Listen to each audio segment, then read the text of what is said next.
Recce actual में है क्या? रे मीन्स यूनिवर्सल, की मीन्स एनर्जी, तो उस ऊर्जा का नाम है रेकी। ब्लैक मैजिक और रेकी का संबंध है क्या? अफर्मेशन आप प्रकृति के अनुसार बनाते हो तो व्हाइट है, ठीक है। आप अप्राकृतिक कर रहे हो तो ब्लैक है। रेकी से हम किसी को अपने वश में कर सकते हैं? मेरी जो अफर्मेशन होगी सामने वाला वही रिपीट करेगा, ये पावर है। क्या रेकी हिल करा के आप किसी की मृत्यु को रोक सकते हैं? कर्म को कोई नहीं रोक पाता। ओम भूर्भुवः स्वः तत्सवितुर्वरेण्यं भर्गो देवस्य धीमहि धियो यो नः प्रचोदयात्। ओम शांति शांति शांति। या देवी सर्वभूतेषु शक्ति रूपेण संस्थिता नमस्तस्यै नमस्तस्यै नमस्तस्यै नमो नमः। या देवी सर्वभूतेषु विद्या रूपेण संस्थिता नमस्तस्यै नमस्तस्यै नमस्तस्यै नमो नमः। हर हर महादेव, हर हर महादेव, हर हर महादेव। नमस्कार, आपका बहुत स्वागत है हमारे इस पॉडकास्ट में और मैं हूं आपके साथ अंशिका। इस पॉडकास्ट में मेरे साथ मेरे दो सहयोगी भी हैं, आमिर जी और अनुष्का। आज हम बात करने वाले हैं रेकी के बारे में, और रेकी पर बात करने के लिए बहुत ज़रूरी है रेकी के मास्टर हमारे साथ हो। तो दोस्तों, आज के इस पॉडकास्ट में हमारे साथ उपस्थित हैं रेकी मास्टर सिद्धार्थ भारद्वाज जी। आइए उनका स्वागत करते हैं, चर्चा को शुरू करते हैं, क्योंकि बहुत कुछ आज जानने को है। बहुत बहुत स्वागत है sir. Thank you so much, thank you so much. कैसे हैं आप सिद्धार्थ जी? मैं बहुत बढ़िया हूँ, यहाँ के और भी अच्छा फील कर रहा हूँ। अभी शुरुआत में प्रेयर करी आपने, एक अलग ही ऑरा बना, अलग ही फील आई, वाइब्रेशन आई अंदर जब आपने शुरुआत करी प्रेयर से। Thank you sir. तो आपने ये गायत्री मंत्र क्यों चुना? सर, हमें सैल्यूटेशन करना चाहिए पहले माँ का, और उससे पहले धरती माँ का, ओके, और सभी लोगों का। तो भू भुआ स्व तपः मना, उसके बाद माँ और पिता जी, पार्वती माँ और महादेव। ओके, मैं अपने इष्ट महादेव को मानता हूँ और मेरे गुरु भी महादेव हैं, बिल्कुल। तो मैं उन्हें सैल्यूटेशन देकर, उनका आशीर्वाद लेकर हर चीज़ स्टार्ट करता हूँ। तो हमें हमेशा अपने माता पिता का आशीर्वाद लेके ही चीज़ जी, start जी, जी, बिल्कुल बिल्कुल। आप रेकी ग्रैंड मास्टर हैं, हर कोई आपको अच्छे से जानता है, और आज के पॉडकास्ट में हमारे खास मेहमान भी हैं। तो सबसे पहला सवाल मेरा आपसे यही है, इस पॉडकास्ट को शुरू करते हैं हम, कि रेकी एक्चुअल में है क्या, और इसकी हिस्ट्री की अगर मैं बात करूं तो हिस्ट्री क्या है रेकी की? ओके, रेकी को कहते हैं जापानीज कंसेप्ट है। ठीक है, ऐसा मान लेते हैं कि जैसे नाम दिखता है रेकी, ये जापान से आई थी। ओके, मिकाओ उसुई जो रेकी के रीडिस्कवरर कहलाते हैं, जी, जी। वो काशी आए थे, बनारस आए थे, और वहां पर 7 साल संस्कृत अध्ययन किया था, ओके, अथर्ववेद अध्ययन किया था, और बुद्ध का सधर्म पुंडरीक, जिसे लोटस सूत्र कहते हैं, वो अध्ययन किया था। उसके बाद वो गए जापान, और वहां से टर्म कॉइन हुई रेकी। रे मीन्स यूनिवर्सल, की मीन्स एनर्जी। तो हमारे पास यूनिवर्सल एनर्जी, अच्छा, जैसे हिंदी में हम कहते हैं कि हमारी सार्वभौमिक ऊर्जा, जी। जो यूनिवर्सल एनर्जी हमारे आसपास है, जो बचपन से हमें मिलती है, हर ऑब्जेक्ट में होती है, लिविंग नॉन लिविंग, हर चीज में परसिस्टेंट है। जी, जी। तो उस ऊर्जा का नाम है रेकी। तो रेकी जो थेरेपी कह देते हैं, ये एक्चुअली प्राणिक ऊर्जा है, जो हर प्राणी में, हर जीव जंतु में, लिविंग और नॉन लिविंग सब में बह रही है, सबके अंदर ही सबके है। अंदर होती है। सर, ये रेकी जब हम बात कर रहे हैं, रेकिंग हीलिंग की जब हम बात जी, करते जी। हैं, ये काम कैसे करती है? आप जब देखें तो बड़ा ऐसा लगता है कि कोई ऐसे करके कैसे हीलिंग कर सकता है, या किसी के अगर हाथ से ऐसे करके, जैसे हमने स्टार्टिंग में जी, जब आपने जी, जी, किया, जी, जी। तो पॉसिबल कैसे है? कैसे किसी की एनर्जी हील हो सकती है ओके, इससे? एक्चुअली क्या होता है कि हमें रेकी को समझने के लिए पहले ह्यूमन बॉडी को समझना पड़ेगा, इसके डायनामिक्स समझने पड़ेंगे। हमारा शरीर केवल उतना नहीं होता जितना हमें दिखाई दे रहा है। जो हम बैठे हुए हैं वो एक शरीर है, इसके अलावा 4 शरीर और हैं, अच्छा, जिन्हें हम कोशों के नाम से भी जानते हैं। अन्नमय कोश, प्राणमय कोश, मनोमय कोश, विज्ञानमय कोश, आनंदमय कोश। ये 5 कोश होते हैं हमारे पास। एक बॉडी तो हमें दिखाई दे रही है जो कि हमारे सामने प्रेजेंट ठीक है, है। बट 4 ऐसी सटल बॉडीज और हैं। ये बाहर भी हैं, ये अंदर भी हैं। यत पिंड तत् ब्रह्मांड। तो ये बाहर को भी दिखती हैं और ये अंदर भी महसूस होती ठीक है। तो जब भी आप एनर्जी हीलिंग करते हैं तो वाइब्रेशन की एक लेयर क्रिएट होती है। ठीक है। आप एनर्जी को जब परसीव करते हैं, आप एक पैटर्न पे वाइब्रेट करते हैं। पहले बॉडी से वो एनर्जी बाहर आती ठीक है। है, बाहर से वो यूनिवर्सल कॉस्मोस में जाती है, फिर किसी और में जाती है। अच्छा, जैसे मैंने आपको हील करा, जी, तो बेसिकली क्या था कि मैंने अपनी प्राणिक ऊर्जा को जो मेरे अंदर बह रही है यूनिवर्स के थ्रू आकर, उसे अपने हाथों के थ्रू आपके ऑरा में प्रेस करना शुरू करा या एक्सप्रेस करना शुरू करा। जी, इसके बहुत सारे नाम होते हैं कि हम हीलिंग को प्रेस करते हैं, हीलिंग को सबमिट करते हैं, हम एक्सप्रेस करते हैं। ये सभी की बात होती है कि आपकी चैनल से वाइब्रेशन दूसरे के चैनल में जा रही है। ठीक है। आपको थोड़ा टाइम लगा हीलिंग फील करने में, क्योंकि आपका शरीर, आपकी मेंटेलिटी उसके अंदर एक बाधा उत्पन्न करती है शुरुआत में, उसे एक सबमिशन में टाइम लगता है। वो आपको जब से फील होनी शुरू हुई, आपको एकदम से फील हुआ कि मुझे यहाँ कुछ फील हुआ, and that was the click. Her body के अंदर एनर्जी ऐसी सबमिट होती है। मैम ने जब मेरे एनर्जी को फील करा, सर ने जब मेरी एनर्जी को फील करा, इनको भी एक पर्टिकुलर टाइम लगा। इंसान की मेंटेलिटी, उसके अंदर का कफ कंटेंट, उसके अंदर के आयनिक ग्रेडियंट, हीमोग्लोबिन, विटामिन डी, ये भी मैटर करते हैं कि आप हीलिंग कैसे परसीव करते हैं। ओके। जिसका हीमोग्लोबिन कम होता है उसकी हीलिंग उतनी स्ट्रांग नहीं हो पाती, क्योंकि आपकी बॉडी का आयनिक ग्रेडियंट ही लेस है। जो चीज आपके ऑक्सीजन को कैरी करती है, जो आपके ब्लड का कंपोजिशन बनाती है, वो थिन हुई पड़ी है, वो भी उतनी अब काम नहीं कर रही है। तो आपको जब हीलिंग देनी है, हीलिंग चाहिए, तो आपका आयनिक ग्रेडियंट भी बैलेंस होना चाहिए। हीलिंग वाइब्रेशन है, वाइब्रेशन जहां कहीं भी हो, आप वाइब्रेशन को हीलिंग कह लें, माँ के लिए बच्चे का प्रेम कह लें, बच्चे के लिए माँ का प्रेम कर लें। मान लीजिए फ्लावर अगर रियल होता तो मैं इसके आसपास अगर हाथ फेरता तो वो वाइब्रेशन जो महसूस होती है वो भी हीलिंग है। हम किसी को लव करते हैं, अफेक्शन करते हैं, जो वाइब्रेशन क्रिएट होती है वो हम चाह कर भी आर्टिफिशियली क्रिएट नहीं कर पाते, वो एक सबमिशन पे आते ही हो जाती है, टैप इन हो जाता है। तो हीलिंग वाइब्रेशन ऐसे ही काम करती है जैसे ये सब इमोशंस काम करते हैं। सर यहाँ पे मेरा एक क्वेश्चन है, मैंने बहुत बार देखा रेकी ट्रीटमेंट के लिए, हीलिंग के लिए बहुत सारे प्रॉप्स भी यूज किए जाते हैं, तो वो कैसे काम करते हैं इसमें? मैम देखिए, जैसे आपकी एनर्जी है, इसे एनहेंस करने के बहुत तरीके हैं। नेचर के 5 एलिमेंट अगर हम उठा लें तो आपकी एनर्जी एनहेंस कर सकते हैं। जैसे अगर आप और मैं यहाँ बैठे हैं और मैं यहाँ पर बॉनफायर कर दूं तो हम दोनों की एनर्जी हाई होनी शुरू हो जाएगी। बहता हुआ पानी, कोई फाउंटेन रख लें, एनर्जी हाई हो जाएगी। क्रिस्टल्स, अर्थ एलिमेंट यहाँ प्लेस कर लें, एनर्जी हाई हो जाएगी। तो अगर हम मोडेलिटीज की बात करते हैं तो ये मोडेलिटीज कुछ ऐसा आयनिक कंपोजिशन लिए हुए हैं जो हमारी वाइब्रेशन को हाई कर देते हैं, और एक लेवल तक पहुंचने के बजाय अब वो बहुत लेवल तक पहुंच सकती है।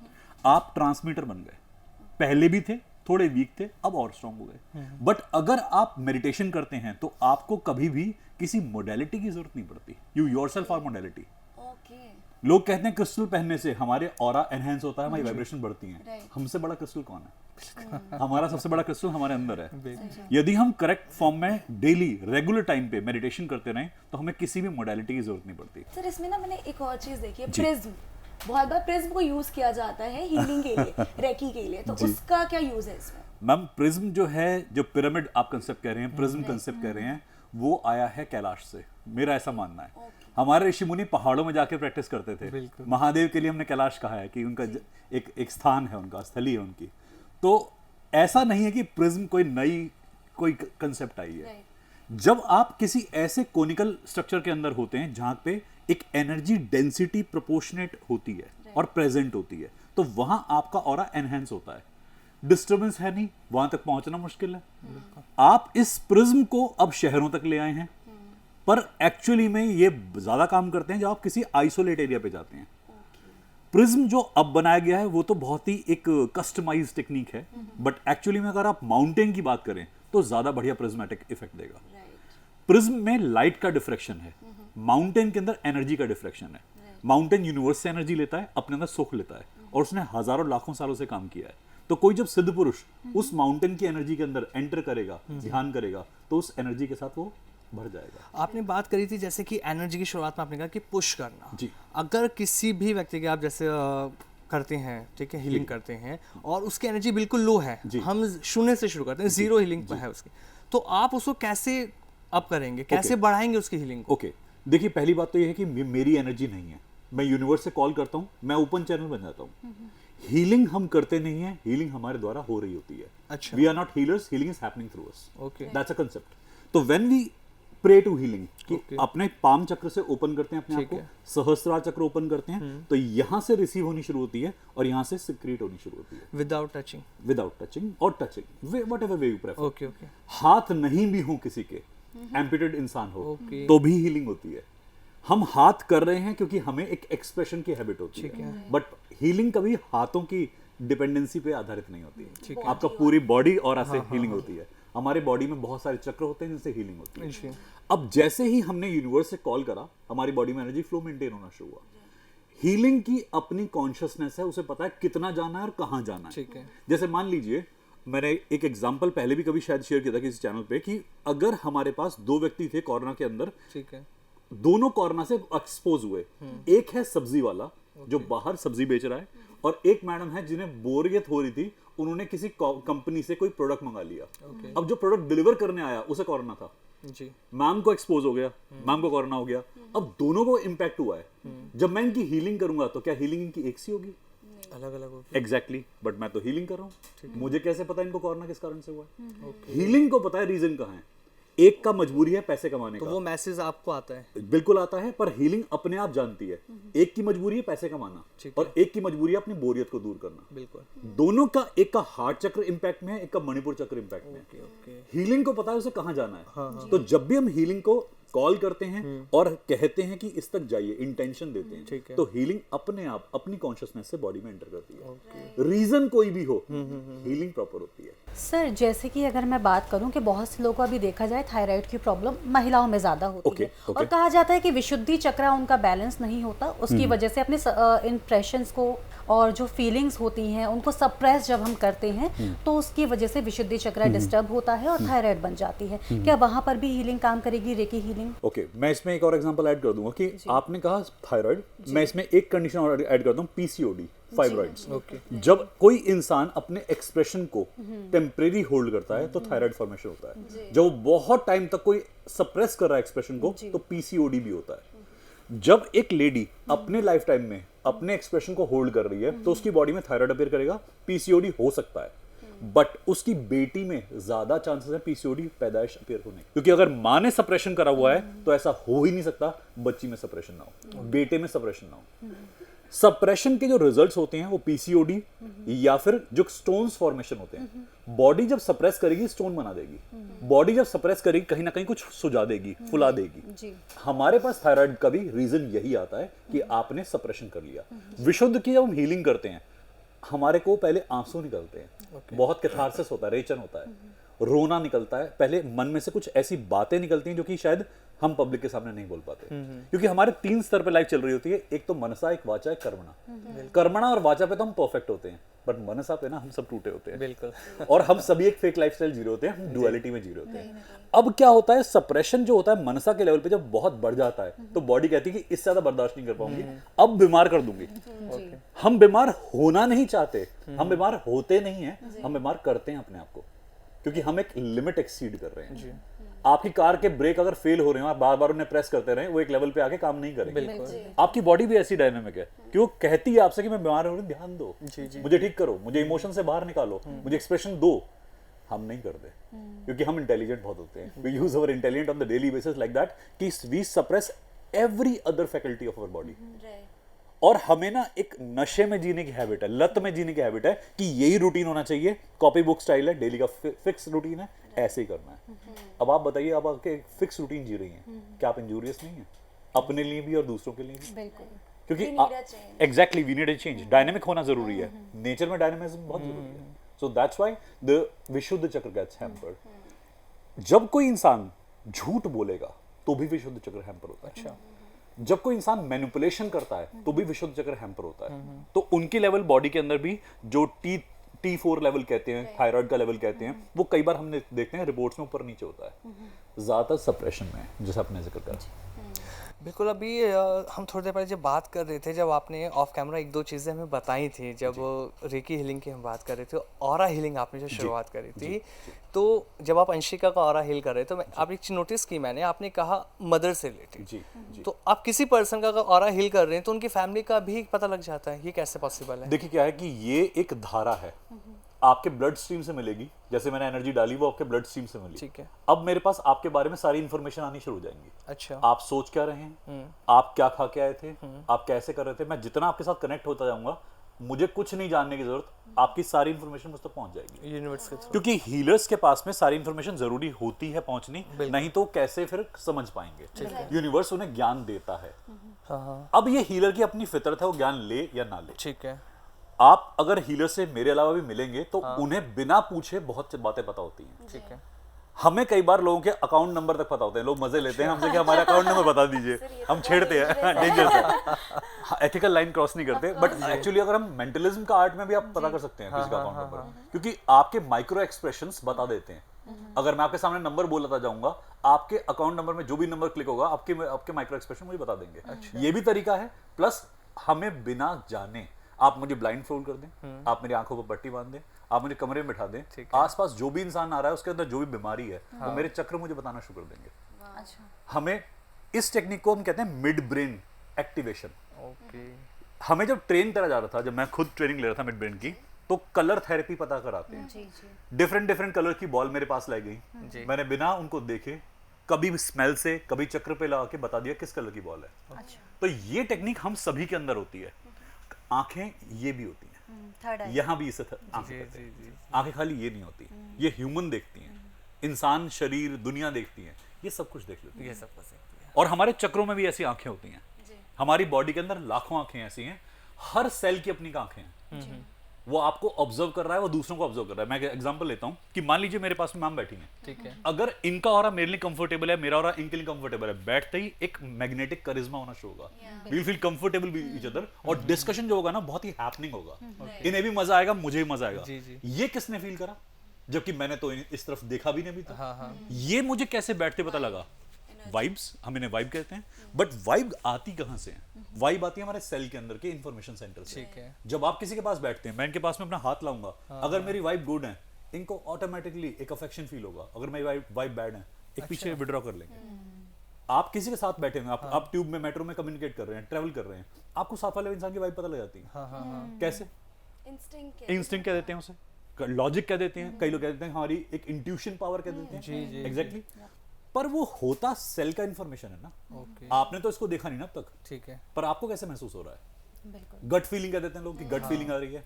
गट फीलिंग क्या होता है कि ये होता है हमारा ब्रेन, मेडिकल ब्रेन, और यहाँ होता है स्पिरिचुअल ब्रेन। स्पिरिचुअल ब्रेन आने वाली खबरों को हमारी कॉर्ड से, अम्बिलिकल कॉर्ड से कनेक्ट करके बता देता है। ये एंटीना ऐसा होता है जो हमारी मदर से मिलता है।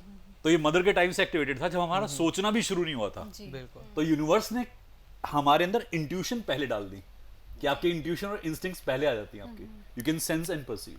तो क्या यूनिवर्स सबके साथ होती है? कोई भी यूनिवर्स से बात कर सकता है? सर देखिए, अगर हमारे पास में मेरा कंपोजिशन है तो आपका भी होगा ना।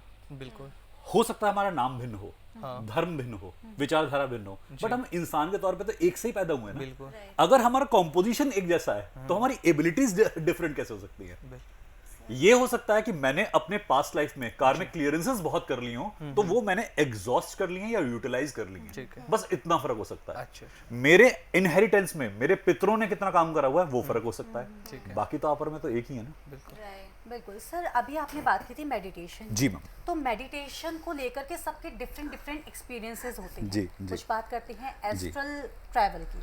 अच्छा। तो एस्ट्रल ट्रैवल क्या, जैसे कि मैं काफ़ी लोगों से मिली हुई हूँ, तो सब लोग बोलते हैं कि हाँ मैंने एस्ट्रल ट्रैवल किया है, अरे मैं वहाँ से अपने घर चली गई थी, मैं अपने ऑफिस में बैठा हुआ था, अपनी बेटी से मिल करके आ गया, जिस इस तरह के एक्सपीरियंसेस थे। तो क्या एस्ट्रल ट्रैवल एक्सपीरियंस करना हर किसी के बस की बात है? ओके, आपने दो बात कही, एक मेडिटेशन और एक एस्ट्रल ट्रैवल।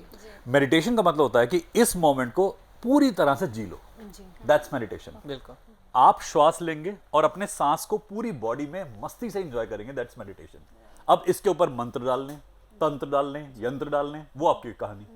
पर बेसिक मेडिटेशन क्या होता है? सांस पे नियंत्रण, इस मौके को पूरी तरह जीना। अब जब आप जीते जीते इतना जी चुके कि आप इस प्रेजेंटनेस को पूरी तरह जी चुके, अब आपका जो माइंड है, जो आपका ऑरा है, जो आपकी एनर्जी है, वो और जीने का प्रयास करेगी। बिल्कुल। उसे और एक्सपीरियंस चाहिए, क्योंकि हम आते ही धरती पे एक्सपीरियंस गेन करने के लिए, नॉलेज गेन करने आते हैं। तो आप जब एक बॉडी का एक्सपीरियंस जी चुके हैं तो आप अब आउट बॉडी एक्सपीरियंस लेंगे। जब आप इन बॉडी को कंप्लीट कर चुके हैं तो आउट बॉडी की तरफ चलेंगे। And it's very simple. आप ध्यान में बैठे, जैसे आप यहां से लेके कुर्सी तक जाते हैं, आप आंख बंद करके विजुअलाइज करें कि आपके अंदर से कोई उठ के यहां से वहां तक गया, और बार बार इसे प्रैक्टिस करते रहें, आपका आउट बॉडी एक्सपीरियंस स्टार्ट हो जाएगा। जैसे आपकी बाहर की बॉडी काम करती है, ऐसे ही ये इनर, जैसे मिनी मी कहते हैं, मिनी मी कहते हैं, सूक्ष्म शरीर कहते हैं इसे, ये भी ऐसे काम करता है। हमारे संस्कार इस सूक्ष्म पे आधारित होते हैं। जैसे आपने कंसेप्ट सुनी होगी, लोग कहते हैं कि हमारी जो पूर्व जन्म की यादें हैं वो हमारी आत्मा पर आधारित होती हैं। अब आत्मा तो अजर अमर है और किसी से कांटेक्ट नहीं रखती, वो कैसे फ्री इंफॉर्मेशन लेके जा रही है जिसका कि किसी से कोई लेना देना नहीं है। जो शरीर छोड़ते ही मुक्त हो जाती है, उसे पूर्व जन्म की कोई ना कोई स्मृतियां होती, ना यादें होती। तो ये पास्ट लाइफ एक्सपीरियंस आत्मा कैसे करा रही है? ये कंप्लीट नहीं है स्टेटमेंट। कंप्लीट स्टेटमेंट यहाँ होती है कि आत्मा के साथ सूक्ष्म शरीर भी जाता है। ठीक है। वो माइक्रो बॉडी होती है जो आपके पास्ट लाइफ के सारे एक्सपीरियंसेस कैद करती है। वो माइन्यूट हार्ड डिस्क हमारे साथ जाती है, और जब भी आप पास्ट लाइफ को एक्सप्लोर करते हैं तो आप अपने सूक्ष्म में जाते हैं और उसकी मदद से आप कैप्चर करते हैं। एस्ट्रल बॉडी प्रोजेक्शन भी आपके सूक्ष्म के आधार पर ही होता है। आपने कितना अनुभव कर लिया, कितना ज्ञान बच गया, वो आपकी माइक्रो बॉडी पे डिपेंडेंट है। वही घूमती है, वही आपको इंफॉर्मेशन देती है। हमारे ऋषि मुनियों ने माइक्रो बॉडी से या एस्ट्रल बॉडी ट्रेवलिंग से पूरे ब्रह्मांड का पता लगाया था जी। यूनिवर्स के अंदर जो हम आजकल एक डिस्कशन में चलता है कि हनुमान चालीसा के अंदर सूर्य का और धरती का डिस्टेंस लिखा हुआ है, जुग सहस्त्र योगन प्रभाव। वो एक नरेशन मिलता है, ये कैसे लिया और उस समय कैसे लिया जबकि मेजरमेंट स्किल्स भी नहीं थे। तो आपने जब अपना सूक्ष्म भेजा, सूक्ष्म को ना तो सूर्य का तेज मार पाएगा, ना पानी से गला पाएगा। वो सूक्ष्म है, वो कहीं भी आ सकता है, बट सूक्ष्म के ऊपर अटैक हो सकते हैं एनर्जी के। तो डिसिप्लिन से भेजना पड़ता है, अपने सूक्ष्म को इतना तैयार करना पड़ता है कि उसके ऊपर कोई और अटैक ना करे। जो इतने तांत्रिक इफेक्ट हैं वो हमारे सूक्ष्म पे ही होते हैं। जो हमें तंत्र में कोई पकड़ सकता है वो हमारे सूक्ष्म को पकड़ सकता है। और सूक्ष्म पकड़ लिया तो स्थूल पकड़ लिया, फिजिकल बॉडी कैप्चर कर ली। तो if you train your micro then you can do all these experiences which you are saying कि लोगों ने कहा कि मैं यहाँ चला गया, वो हो सकता है, बहुत आसान है, and we all can do that. Everyone. एक यहाँ पे मेरा एक क्वेश्चन है, जैसे आपने थोड़ी देर पहले कहा था जब आप हीलिंग करते हो वो आपको बता देती है कि हीलर के मन में क्या चल रहा है, क्या नहीं हो रहा है, क्योंकि वो आपके अंदर से आती है। तो क्या फील होता है आपको? कोई वाइब्रेशन फील होता है या कुछ ऑरा टच, क्या फील होता है उस टाइम पे? हमारे ना नरेशन जैसे जिंदगी में होते हैं, हमारे वही पावर्स बनते हैं। जैसे मान लीजिए आपकी एक पावर होगी कि आपकी स्मेल बड़ी जोरदार है, आपकी देखने की शक्ति बहुत जोरदार है, किसी किसी की सारी ज्ञानेंद्रियां बड़ी जोरदार होती हैं। हम इन्हें क्लैरावॉयंस, क्लैरागस्टेंस, क्लैराओक्युलेंस ऐसे नाम से जानते हैं कि आप कुछ परसीव कर सकते हैं। क्लैरावॉयंस में क्या होता है कि आप पास्ट, प्रेजेंट, फ्यूचर तीनों देख सकते हैं। अब आप जब ध्यान करते हैं तो आपकी जो नॉर्मल बॉडी की सेंस है ना, अब वो हाइपर सेंसिटिविटी में चली जाती है। तो पहले तो आप सूंघ सकते थे कुछ फुट, अब आप सूंघ सकते हो कैंसर। किसी की, मेरे पास कैंसर पेशेंट आते हैं तो उनकी बॉडी से पर्टिकुलर ऑरा आता है, और मैं सूंघ के बताता हूँ कि इसके अंदर अगले 4 महीने के अंदर कैंसर आने वाला है। तो मैं फ्यूचर के बारे में बोलता हूँ कि आप ध्यान रखिएगा। जैसे मैंने आपको कुछ बोला कि अपना ध्यान रखिएगा नेक के पास में, तो क्योंकि ऑरा देखा, एक इंफॉर्मेशन आई। ये वर्ड्स की फॉर्म में भी होती है, ये कलर्स की फॉर्म में भी होती है, ये साफ स्पष्ट शब्द लिखे भी आते हैं बहुत बार। जी, एनर्जी को ना वाइब्रेशन पता है, अब हमारे को वाइब्रेशन नहीं पता है। तो एनर्जी हमारे थ्रू जितनी भी हमारी स्किल्स होती हैं उनके साथ कनेक्ट होती है। कई लोग कलर समझ पाते हैं, कई लोग शब्द समझ पाते हैं, कई लोग ऊर्जा के आवाज के लेवल को समझ पाते हैं। तो कानों में आवाज आती है उन लोगों को कि मुझे कुछ सुनाई दिया बैठे बैठे, मुझे कुछ दिखाई दिया, अचानक से फ्लैश हुआ। आपने सुना होगा एंजेलिक नंबर्स दिखाई दिए, 1111 आपने सुना होगा, 111 सुना होगा। तो ये फ्लैशेस होते हैं, ये गाइडेंस है जो आपसे कम्युनिकेट करना चाह रही है। लोग सुबह कहते हैं हमारा 2:30 बजे आंख खुल जाती है, 2:45 बजे आंख खुल जाती है, ऐसा लगता है कोई उठा रहा है। ये आपके एंसेस्ट्री होती है जो आपको उठाती है कि you wake up and meditate. 2:30 बजे के तरह या 2:30 बजे के समय पे इतने लोग इस बात से रिलेट कर पाएंगे कि हमारी आंख खुल जाती है और ऐसा लगता है कोई यूं उठा रहा है। आप 1 बजे सोए हैं, आप 2:30 बजे कैसे उठ सकते हैं? मैं यूजुअली रात को मेरा 12 के बाद का स्लीपिंग टाइम पीरियड है और मैं सुबह 3 बजे उठता हूँ, तो मेरी 3 घंटे या 2 घंटे की नींद होती है मैक्सिमम से मैक्सिमम, और सफिशिएंट होती है, मजा आता है उसमें। ऐसा लगता है सुबह किसी ने अलार्म से पहले, और मैं सोच के सोता हूँ कि भाई 2:45 उठा दियो, 3 का अलार्म है, तो एग्जैक्ट 2:45 बजे मेरी आंख खुलेगी और कोई चीज ऐसे उठा रही है प्यार से, उठ जा, and I am fully awake. ऐसा नहीं कि मुझे थकान हो रही है, नींद आ रही है, ऐसा लगता है किसी ने मुझे प्यार से उठा अपने हाथ में लेके। कमरे में कोई नहीं है, आसपास कोई नहीं है, और उठते ही ध्यान में बैठ गए। ये सेम चीज़ मेरे साथ होती है सिद्धार्थ जी। लॉट्स ऑफ टाइम ऐसा होता है कि मैं कितना भी लेट सो रहा हूँ, मुझे सोचना है कि इस टाइम उठना, अलार्म लगाया, बट मैं अलार्म से 5 मिनट पहले या 2 मिनट पहले मेरी सडनली आइज ओपन हो जाती है। तो इसके पीछे क्या यूनिवर्स है? यूनिवर्स का एक लॉ है कि रात को सोचकर जो आप सोते हैं ना, पहली थॉट वही होती है। मैं सोचते हुए सोता हूँ हमेशा कि मुझे 15 मिनट पहले उठा देना, मेरे अलार्म से 15 मिनट पहले, तो एग्जैक्ट 2:45 मेरी आंख खुलेगी। और अगर मैंने सोच लिया कि मुझे सोना ही नहीं है, मुझे चीज सोने ही नहीं देगी, रात भर जागता रहूंगा चाहे कितना भी थका हुआ हूं। यस, अगर आप 15 मिनट की बात करें, मैं तो अगर आधे घंटे पहले सोचूं, मुझे 1 घंटे पहले मेरी नींद खुल जाती है। एग्जैक्टली, क्योंकि एक एंग्जाइटी भी अटैच होती है साथ में कि आपका ना एक रिस्पॉन्सिबिलिटी फैक्टर आता है, तो आपको एंग्शियसनेस दे देता है। तो आपकी जो एक टाइम फ्रेम की एबिलिटी है वो कई टाइम एम्पलीफाई कर लिया आपने, क्योंकि एंग्शियसनेस उसे बढ़ा देती है। तो आप देख सकते हैं कि आप कितना एम्पलीफाई कर रहे हैं, ये आपको पता लग जाता है।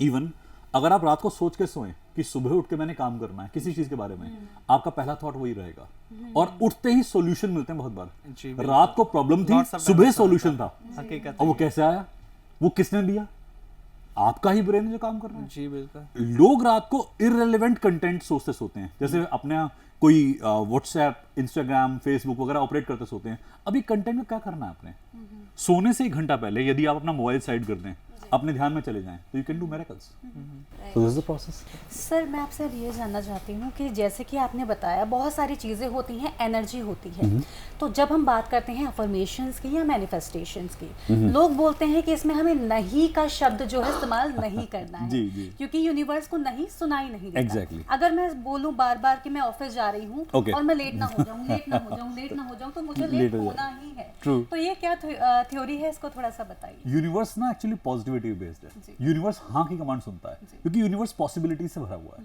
इम्पॉसिबिलिटी हम क्रिएट करते हैं, इम्पॉसिबिलिटीज का डायरेक्शन ना हमने देना शुरू करा कि ऐसा नहीं हुआ तो यूनिवर्स के पास तो पॉसिबिलिटीज की खदान है। होता क्या है कि माइंड के अंदर जब आप कोई चीज लाते हैं तो वो चीज एक्चुअल हो जाती है। ब्रेन में जब आप कोई चीज लाते हैं तो वो एक्चुअल हो जाए, ये पॉसिबल नहीं है, कम टाइम होता है। अब माइंड और ब्रेन, मैंने सेशन के स्टार्टिंग में आपसे ये डिस्कशन किया था हल्का सा कि माइंड और ब्रेन, माइंड हमारी बॉडी का हर सेल का होता है, ब्रेन हमारी बॉडी का एक ही होता है। जब हमारे माइंड तक कोई इंफॉर्मेशन पहुंच जाती है, हर माइंड तक, तो हमारी कैपेबिलिटी बन जाती है। जब वो इंफॉर्मेशन खाली ब्रेन तक सीमित है तो एक पॉसिबिलिटी, एक ड्रीम या डिजायर होता है। हमारे सभी माइंड्स एक ही फ्रीक्वेंसी से वाइब्रेट करते हैं ना, तो उसे डिसिप्लिन कहते हैं। ठीक है। और जहां तक मेरी समझ कहती है कि जो इंसान अपने सभी माइंड्स को एक साथ एक लय पर एक समय में ले आए, उसे महादेव कहते होंगे, क्योंकि वही है जो इतना नियंत्रण कर सकता है अपने हर एक सेल पर, अपने हर एक टिश्यू पर।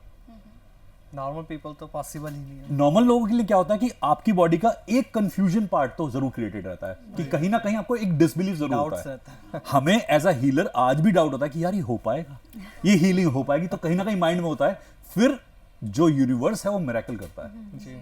वो ऐसे मिरेकल करता है कि हमारे आंसू आते हैं। हाँ। मेरे पास अब एक बच्चे का केस आया था कि शायद न्यू जर्सी का था, क्या कहीं का था, वर्ल्ड का 2nd बेस्ट हॉस्पिटल का केस है। उसके पेट पर स्टिचेस किए और मेरे पास हीलिंग के लिए आया कि इसके स्टिचेस को हील करना है। पता नहीं मेरे मुंह से निकला कि डॉक्टर से कोई मिस्टेक होने वाली है। ये मेरे मुंह से निकला, अगले दिनों स्टिचेस खुल गए और इंटेस्टाइन एक्सपोज हो गई, और डॉक्टर्स ने कहा कि अब ये क्रूशियल टाइम पीरियड पे है। उसकी मॉम ने फिर से कांटेक्ट किया, सर आपने कहा था कुछ ऐसा हुआ। मैंने फिर से हीलिंग स्टार्ट करी। मैं कहा मैम आप बेफिक्र रहो, महादेव पे ध्यान करो, कुछ नहीं होगा इस बच्चे को। डॉक्टर्स ने कहा प्लास्टिक सर्जरी होगा, ये होगा, वो होगा। मैंने कहा आप कराओ, जो कह रहे हैं कराओ, इसे नॉर्मल होने दो। आज वो बच्चा घर पे खेल रहा है, खुश है। उसकी बॉडी ने रिसीव करी एनर्जी, और इतना प्यार से रिसीव करी कि वो मिरेकल हमने होते देखा। एक केस और लेता हूँ, छोटा सा केस है। हमारे पास एक कैंसर पेशेंट का केस आया था मेरे पास। उसकी उनकी सिस्टर इन लॉ ने मुझे कांटेक्ट किया था। ठीक है। वो इंसान दिल्ली से बाहर के थे कहीं के, घर में से कांटेक्ट आया, हीलिंग हुई। उन्होंने इतने प्यार से थम्स अप करते हुए फोटो भिजवाई मेरे पास कि I am feeling good, I am great. 4th stage cancer और लाइफ अब बची नहीं है, पर हीलिंग ने हेल्प करनी शुरू करी। अब घर में ज्यादा बेटरमेंट के लिए उन्होंने किसी दिल्ली के हॉस्पिटल में ट्रांसफर करा दिया। ठीक है। मैंने कहा ये मिस्टेक कर दिया अब आपने, अब वो खेलेंगे। मैं कहा अब ये मिस्टेक हो चुकी है, अब यहाँ पर दिख गया एनर्जी से कि ये दिक्कत होने वाली है। उन्होंने कहा दिल्ली का बेस्ट हॉस्पिटल है। मैं कहा यहाँ मिस्टेक होने वाली है, मुझे सेंसिंग हो रही है। वो इंसान नहीं रहा, और मैंने कहा था कि आप ये मिस्टेक कर रहे हैं, ये लालच में ले आए आप इन्हें, आप वहीं रखते, उसी जगह पे रखते, ये थोड़े दिन में अपनी एनर्जी पिक कर लेते। जो भी कैंसर पेशेंट होता है उसको आप मतलब हीलिंग के थ्रू रोक सकते हैं, जैसे कहते हैं ना कि लास्ट स्टेज है, अब टाइम नहीं है, तो उसका टाइम पीरियड बढ़ सकता है। ओके, कर्म है जो टाइम बचाते हैं। ओके। हम भगवान नहीं है, बट इतनी सेंसिंग है कि किसके पास कितने कर्म शेष हैं। ठीक है। मैं ऑरा स्कैन करके अपने सारे केसेस लेता हूं, और मैं कैंसर स्पेशलिस्ट ही हूं। मेरे पास मेरी ऑर्गेनाइजेशन में कैंसर के ही केसेस मैक्सिमम आते हैं, और वो ठीक है, वो मैक्सिमम उनमें से ठीक है, और मैक्सिमम को पेन फ्री करा है। अच्छा। पहला काम ये है पेन फ्री करा है। ठीक है। मैंने कहा मृत्यु कभी भी किसी की हो सकती है। हाँ। आज मरो कल मरो, टेंशन फ्री हो जाओ। बिल्कुल बिल्कुल पहले जितना जियोगे ना मस्ती से जीने। सही बात है। मॉर्निंग मेडिटेशन कराते हैं हम लोग, मॉर्निंग में वो हमारे साथ मेडिटेशन करते हैं और खूब हंसते हैं दहाड़े मार के कि अब ना कैंसर के नाम का डर नहीं है। जी जी एनएलपी का एक ट्रिक होता है कि ब्रेन में हम चेंज कर देते हैं एक वर्ड को। तो मैंने कहा कैंसर का कोई और नाम रख दो। तो अभी कल किसी ने मैंने नाम रखवाया, उसने नाम रखा किसी कैंसर के, क्या नाम रखा था, टिंगू करके नाम रखा है कल किसी ने कि मेरे को टिंगू हुआ है। अब वो जब भी कैंसर की बात करेंगे टिंगू बोलेंगे कि मुझे टिंगू हुआ है, मुझे टिंगू हुआ है। अब जब आप किसी चीज को डिमीन कर देते हो, छोटा कर देते हो, तो चीज आपके साथ नहीं रहना पसंद करती। ओके आपने कैंसर को डिमीन कर दिया। अब आपने बॉडी के अंदर क्या करा कि अब हंस रहे हो आप हर बार। कैंसर पहले आपको एक एंजाइटी हार्मोन्स दे रहा था, अब वो आपके एंडोर्फिन्स एक्टिवेट कर रहा है, हैप्पी हार्मोन्स क्रिएट कर रहा है। हर बार बोल रहे हो और हंस रहे हो, कैंसर का नाम आ रहा है, हंस रहे हो। अब ऐसा कैसे हुआ है? क्योंकि बोलते वक्त मजा आ गया कि टिंगू हुआ है, सीरियसनेस नहीं रही उस वर्ड में। जबकि कैंसर बोलते हुए इंसान सीरियस हो जाता है कि यार इसे कैंसर हुआ है। एम्पैथी सिंपैथी दोनों लग जाती हैं, दोनों आ जाते हैं। अब उस इंसान ने वो पैटर्न ब्रेक करना शुरू कर दिया। जी पैट स्कैन होके आया, पैट स्कैन में इंप्रूवमेंट थी। अच्छा मुझे भी मजा आया कि यार ये कैसे हुआ। और 4th स्टेज कैंसर, डॉक्टर्स ने कहा मुश्किल 4-5 महीने है। अगर यहाँ पे इतना भी मिरेकल हो सकता है ना, तो बहुत बड़ा मिरेकल है। बहुत बड़ा मैं ये नहीं कह रहा कि मैं लाइफ सेव करूंगा, मैं ये नहीं कह रहा कोई किसी की लाइफ सेव कर सकता है, बट अब जितना टाइम पीरियड है ना, मजे से गुजरेगा, वो मस्ती से गुजरेगा। तो कभी ऐसा होता है आपके साथ जैसे कि कोई चैलेंज हो बहुत बड़ा हो जाता है कि यार कैसे करूं, हीलिंग से हो पाएगा या नहीं हो पाएगा, खुद के लिए कोई चैलेंज होता है कभी? बिल्कुल होता है, डेली होता है। मैं संडे को हम और हमारा पूरा स्टाफ मिलके और हमारे जितने हीलर्स मिलके कैंसर की फ्री डिस्टेंस हीलिंग करते हैं। ठीक है। कल शाम को ही हमने फ्री डिस्टेंस हीलिंग करी है, 6 बजे हमारी हीलिंग स्टार्ट होती है। ओके। कल जब हमने किसी की कैंसर की हीलिंग थी, किसी का ऑरा था, पूरा का पूरा मैं बर्न होना शुरू हो गया यहाँ से, मेरा हाथ पूरा बर्न होना शुरू हो गया क्योंकि किसी की एनर्जी बहुत बेकार थी। वो पेन में थे बहुत और वो परेशान हो रहे थे। ठीक है। ये बर्निंग मेरे सभी हीलर्स को फील हुई है। हम बात नहीं कर रहे थे, हमने हीलिंग के बाद बात नहीं करी। मेरी वाइफ ने बाद में दिखाया, उसके माँ का हुआ पूरा यहाँ पे। हीलिंग से हमने ठीक कर दिया, वो रिपेयर कर दिया क्योंकि हमें आता है ऐसा कुछ करना। बट आप देखिए कि इतना भी इंपैक्ट होता है। हमें डेली चैलेंज फील होते हैं कि हम कर पाएंगे नहीं कर पाएंगे, क्योंकि लोग बैठे हैं वो मेरे सामने लाइव जूम पे होता है। वो उम्मीद से आपके पास आप उन्हें देख नहीं सकते, वो कैसे ऐसा केस है, क्योंकि आप जब उन आंखों में देखते हैं ना, तो वहां एक उम्मीद होती है जो मेडिकल साइंस की तरफ से भी जा चुकी है। और कहते हैं सर आप लास्ट होप हो। वो जो प्रेशर है ना, वो जो हम डेली फेस करते हैं, गालियां खाता हूं मैं, पता नहीं कितनी गालियां आती है मेरे पास। लोग कहते हैं फेक है, ये है वो है। इंस्टा खोल के देखिए मेरा भरा पड़ा गालियों से, क्योंकि नॉन बिलीवर्स हैं, उन्हें पता ही नहीं कर क्या रहे हैं। पर उन लोगों से पूछिए जिनकी फैमिली में चेंज आया, चेंजेस आए, जिनके बच्चों ने अपनी माओ को देखा है बचते हुए, जिन बापों ने अपने बच्चों को बचते देखा है। हमें पता है कि कितनी दुआएं भी मिलती हैं हमें डेली बेसिस पर। लोग इतना प्यार करते हैं ना, मैं अगर अपना फोन खोल के दिखाऊं 2000 से 3000 मैसेज पर डे आते हैं मेरे पास, और उसमें से सर 10% बद्दुआएं होती हैं जो कंप्लेंट्स होती हैं, बाकी सारी दुआएं से भरा होता है। ब्लेसिंग जो बद्दुआओं को एकदम से फीका कर देती है। एग्जैक्टली। और मेरे को ना कभी कभी इतना रोना आता है इस बात को याद करके, और मैं इतना इमोशनल फील करता हूँ कि मेरी औकात है सब करने की। क्या मेरी खुद की हैसियत है कि मैं ये एक बेंचमार्क जो बन रहा है, ये छोटा सा एक चेंज आ रहा है, इसे ला पाए। और उनका जो कहना होता है कि सर आपने होप दे दी कि हम अफोर्ड नहीं कर सकते थे हीलिंग, अब फ्री का एक काम हो रहा है, हम इसे अफोर्ड कर सकते हैं। यार सर, अभी थोड़ी देर पहले पॉडकास्ट में आपने पॉडकास्ट शुरू होने से पहले आपने ये बात कही थी, फ्री कैंसर एग्जैक्टली जी। तो वो मैं चाहूंगी एक बार एक्सप्लेन कर जी। हम हर संडे को मैं और मेरे हीलर्स जूम पर ऑनलाइन आकर हीलिंग करते हैं। अभी लोगों को बिलीव होना शुरू हुआ है, करीबन 60, 70, 80, 100 लोग आते हैं वहां पे। अभी उनका तादाद बढ़ रहा है। तो अब ये जो दिख रहा है आने वाले टाइम में कि कुछ ना कुछ चेंज आएगा। तो मैम हमने एक डिसाइड किया कि हर संडे को, चाहे मैं कहीं भी हूँ, मैं ट्रैवल करता हूँ, मेरी फ्लाइट होती है, कहीं भी होता हूँ, हमारी ऑर्गेनाइजेशन हीलिंग ऑपरेट करेगी। मैं किधर भी हूँ वो ऑपरेट करेंगे, वो ऑनलाइन आएंगे, जूम सेशन एस्टेब्लिश करेंगे, काम करेंगे। कारण ये है कि मैम हमने दुनिया से ना बहुत कुछ ऑलरेडी ले लिया है, हमें वापस भी करना है। और रात की ना नींद बड़ी प्यारी होनी चाहिए। कई लोग होता है हमसे सेटिस्फाई नहीं हो पाते, कई लोग ऐसा होता है नाराज होते हैं क्योंकि उनके अपने मोटिव और एजेंडाज होते हैं। मैं जानता हूं कि कई लोग बुरा भी मानते हैं कि ठीक है हमने जो सर्विसेज कही थी वो हो नहीं पाई, ऐसा गालियां खूब खाता हूं मैं दिन में।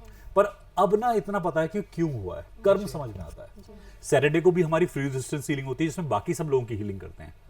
कैंसर की भी हीलिंग है उसके अंदर, बट हमने स्पेसिफिकली कैंसर की अलग से संडे को हीलिंग करी है। तो सैटरडे और संडे 2 दिन हमारी फ्री डिस्टेंस हीलिंग होती है। सभी लोग आ सकते हैं, कितने भी लोग आ सकते हैं हर बार।